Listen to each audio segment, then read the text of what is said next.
मेरो चाहिँ यो मङ्गलसूत्र हो। मैले बेमा पाएको भनेको यो मङ्गलसूत्र।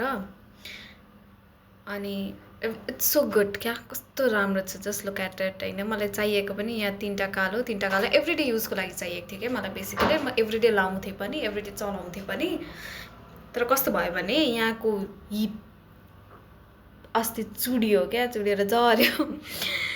अनि नलाउँदाखेरि कस्तो वियर देखिँदो रहेछ क्या, के लगाएको छैन के छैन जस्तो देखिँदो रहेछ। चलाउने पनि बानी भइसकेको थियो क्या मलाई। अनि अब आई डोन्ट ह्याभ समथिङ जस्तै फिलिङ हुँदो रहेछ कि। अनि मैले मेरो बुढा आउने बित्तिकै त मेरो यो चुडियोहरू भनेको कि। अनि यहाँ अलिकति उयो बाँकी छ नि त। अनि यहाँको सुन खोइ यति महँगो भएको छ यो सुन, टिप्यो कि टिप्यो नभरे क्या।